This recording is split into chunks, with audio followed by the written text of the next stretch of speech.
17 বছরের নির্বাসনের ইতি, লন্ডনের কিংস্টন থেকে ঢাকার গণভবন, তারেক রহমানের রাজকীয় প্রত্যাবর্তন। দিল্লি কেন হঠাৎ সুর বদলালো? 13 ফেব্রুয়ারি 2026। ঢাকার আকাশে আজ ভোরের পরিবেশটা ছিল অন্যরকম চুপচাপ। কিন্তু এই নীরবতা কি কোনো সাধারণ দিনের মতো, নাকি এটি একটি মহাকাব্যিক ঝড়ের পরবর্তী স্তব্ধতা? আজকের সকালটা শুধু ঢাকার ছিল না, আজকের সকালটা ছিল লন্ডনের, ওয়াশিংটনের এবং অবশ্যই দিল্লির। কারণ গত 24 ঘন্টায় ব্যালট বক্সে যা ঘটেছে তা শুধু বাংলাদেশের ক্ষমতার পালাবদল নয়, এটি দক্ষিণ এশিয়ার ভূ রাজনীতির মানচিত্র নতুন করে আঁকার দিন। 2024 সালের সেই উত্তাল আগস্টে শেখ হাসিনার পতনের পর যে শূন্যতা তৈরি হয়েছিল, আজ তা পূর্ণ হলো। কিন্তু কার হাত ধরে?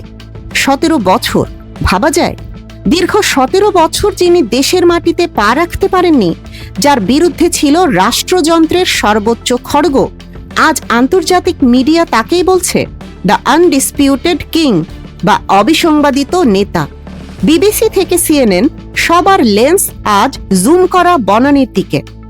আজ আমরা ব্যবচ্ছেদ করব কিভাবে একজন নির্বাসিত নেতা হয়ে উঠলেন রাষ্ট্রনায়ক, এবং ফলাফল ঘোষণার মাঝপথে দিল্লি থেকে নরেন্দ্র মোদীর সেই ফোন কল আসলে কিসের ইঙ্গিত দিচ্ছে।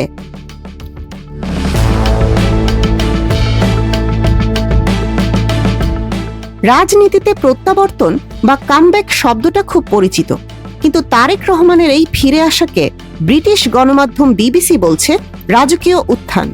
তাদের আজকের শিরোনামটি লক্ষ্য করুন, 17 বছর পর ক্ষমতার করিডোরে এক নির্বাসিতের বিজয় গাথা। বিবিসি তাদের বিশ্লেষণে বলছে 2008 সালের পর থেকে তারেক রহমানকে রাজনীতি থেকে মুছে ফেলার সব আয়োজন সম্পন্ন ছিল, কিন্তু তিনি লন্ডনে বসে সুতো ছেড়ে দেননি, বরং প্রযুক্তির সহায়তায় দলকে ঐক্যবদ্ধ রেখেছেন। আজকের এই ল্যান্ডস্লাইড ভিক্টরি বা ভূমিধস বিজয় প্রমাণ করে শারীরিক অনুপস্থিতি তাকে মানুষের মন থেকে মুছতে পারেনি, বরং মিথ বা কিংবদন্তিতে পরিণত করেছে। বেসরকারি ফলাফলে বিএনপির এই বিশাল ব্যবধান কোনো সাধারণ জয় নয়, এটি হলো প্রতিশোধ নয়, ব্যালটের মাধ্যমে দেওয়া এক নীরব চপেটাঘাত। ব্রিটিশ দৈনিক দ্য গার্ডিয়ান লিখেছে, এটি শেখ হাসিনা পরবর্তী যুগের প্রথম সত্যিকারের ম্যান্ডেট। তারা বলছে এই বিজয় শুধু বিএনপির নয়, এটি বাংলাদেশের রাজনৈতিক ডিএনএ বদলে যাওয়ার প্রতীক। মানুষ আর একনায়কতন্ত্র চায় না, তারা চায় নতুন দিনের শুরু। এই নির্বাচনের আসল নায়ক কারা? বার্তা সংস্থা রয়টার্স এবং মার্কিন চ্যানেল সিএনএন এক সুরে বলছে, আসল নায়ক কোনো পলিটিশিয়ান নন, আসল নায়ক হলো বাংলাদেশের জেনজি। রয়টার্সের প্রতিবেদনে উঠে এসেছে এক চমকপ্রদ তথ্য।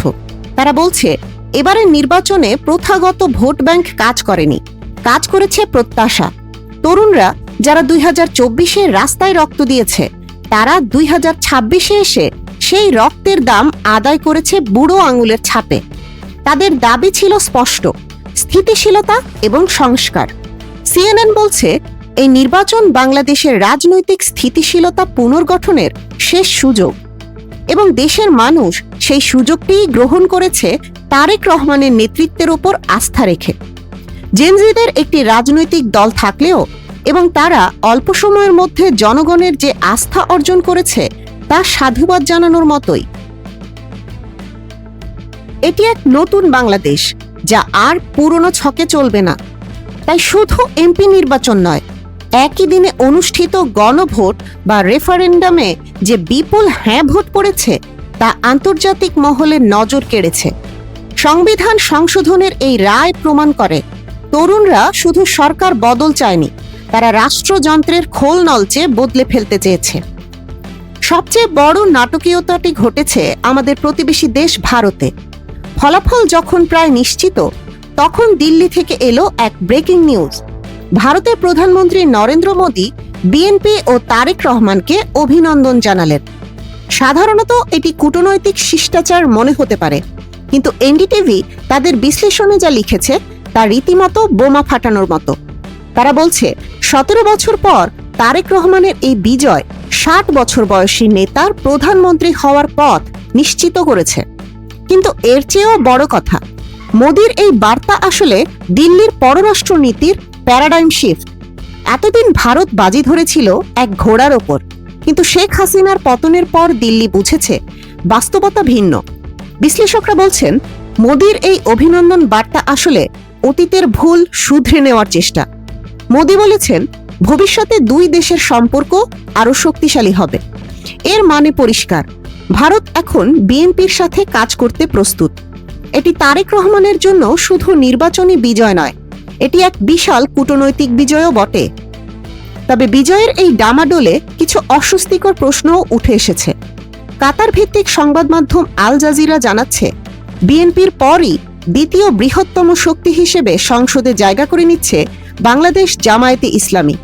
এটি বাংলাদেশের রাজনীতির ভারসাম্যে বড় পরিবর্তন। কিন্তু আল জাজিরা একটি গুরুত্বপূর্ণ পয়েন্ট নোট করেছে।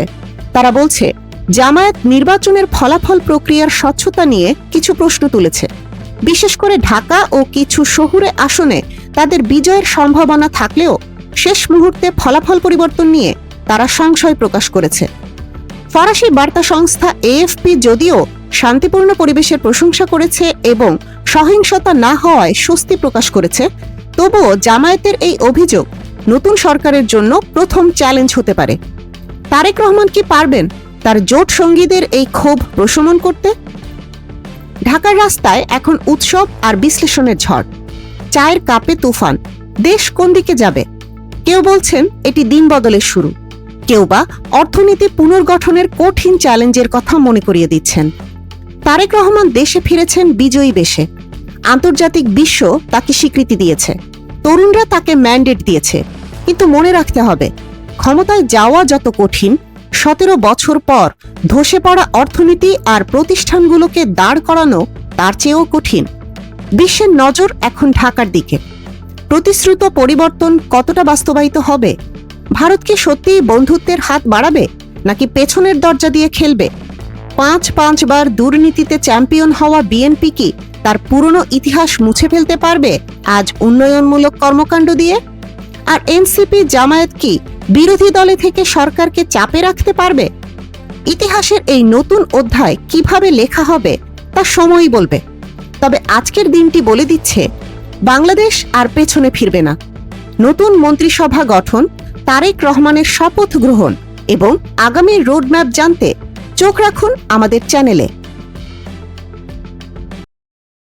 এতক্ষণ দেখছিলেন ইকো অফ বাংলাদেশ। প্রতিদিনের এমন নিউজ আপডেট পেতে সাবস্ক্রাইব করুন আমাদের চ্যানেল, সেই সাথে অন করে রাখুন বেল আইকন।